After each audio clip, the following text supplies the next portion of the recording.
दोस्तों, होली का त्योहार आ रहा है और भूतिया चाचा की तरफ से आप सभी को होली की बहुत बधाई। पर याद रहे दोस्तों, होली हर किसी के लिए खुश नहीं होती है। तो चलिए सुनते हैं एक कहानी जिसमें होली के रंगों के पीछे छुपे है खौफनाक राज। कल्पेश और सरोज शादी के बाद अपने लिए एक नए शहर में घर ढूंढ रहे थे। काफी तकलीफों के बाद उन्हें एक सुंदर विला मिला जो बिल्कुल नया बना था और वो दोनों उसमें रहने वाले पहले लोग थे। घर काफी सुंदर था। कल्पेश और सरोज ने उसे काफी अच्छे से सजाया भी। दोनों काफी खुश थे और कुछ दिनों बाद होली भी थी तो वे उसकी तैयारी में लग गए। और फिर होली आ गई। दोनों ने उस दिन खूब मजा किया, एक दूसरे के साथ खूब रंग खेला। सरोज ने अच्छे पकवान बनाए। रात को दोनों दिन भर की थकान से जल्दी ही सो गए, पर उन्हें क्या पता था कि ये रात उनके लिए एक खतरनाक रात साबित होगी। रात के 1 बजे कल्पेश को कुछ अजीब सा लगता है। जब उसकी नींद खुलती है तो वो सरोज को एक अलग ही रूप में पाता है। उसने सरोज को बिस्तर पर छटपटाता हुआ पाया। उसका शरीर अजीब घावों से भरा हुआ था। उसकी आंखें सूनी और भय से भरी हुई थीं।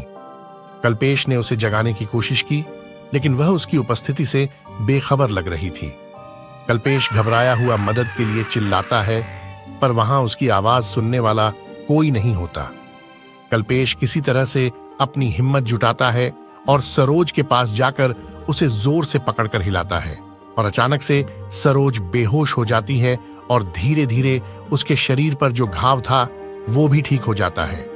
कुछ देर बाद सरोज अपनी आंखें खोलती है तो वो कल्पेश को अपने नजदीक घबराया हुआ बैठा पाती है और पूछती है कि क्या हुआ, तुम ठीक तो हो ना?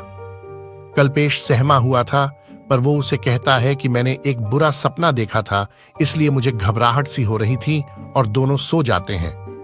पर कल्पेश जानता था कि उसने क्या देखा है और वो नॉर्मल नहीं है।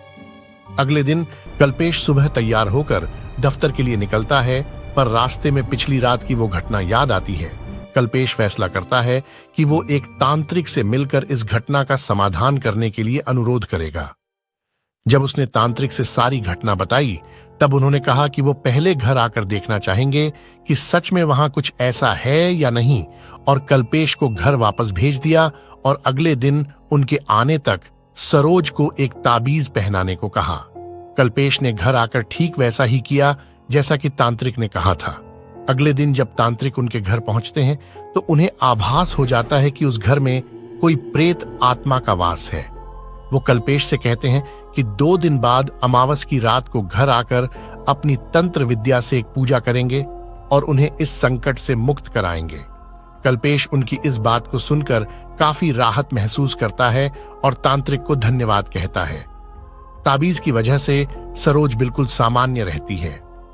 2 दिन बाद जैसा कि तांत्रिक ने वादा किया था, वो वहां उनके घर आते हैं और पूजा शुरू करने से पहले कल्पेश को सरोज के गले से ताबीज को निकालने को कहते हैं। जैसे जैसे पूजा आगे बढ़ती है, सरोज की स्थिति बिगड़ने लगती है। उसका चेहरा भयावह होता चला जाता है और उसके शरीर पर गहरे घाव के निशान पड़ने लगते हैं। तांत्रिक समझ चुके थे कि उस प्रेत आत्मा ने सरोज को अपने वश में कर लिया है। तांत्रिक उस प्रेत आत्मा को सरोज के शरीर को छोड़ने का आदेश देते हैं, पर वो प्रेत आत्मा तांत्रिक से इस पूजा को बंद करने और वहां से चले जाने को कहता है। तांत्रिक अपनी पूजा जारी रखते हैं और प्रेत आत्मा से उसकी समस्या पूछते हैं और उसकी इच्छाएं जानने की कोशिश करते हैं और आश्वासन देते हैं कि वो उसे मुक्ति दिलाएंगे। जब भूत की कहानी सामने आई तो पता चला यह एक आदमी का भूत था।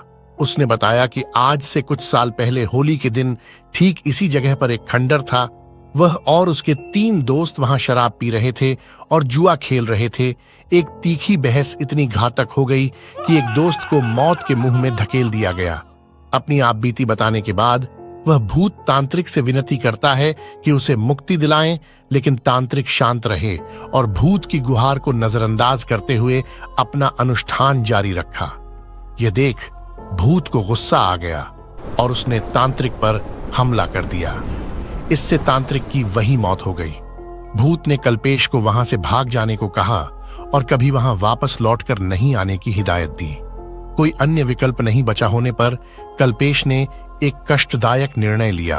उसने सरोज को छोड़कर, जिससे वह प्यार करता था, अपने घर से भाग गया और वहां फिर कभी नहीं लौटा।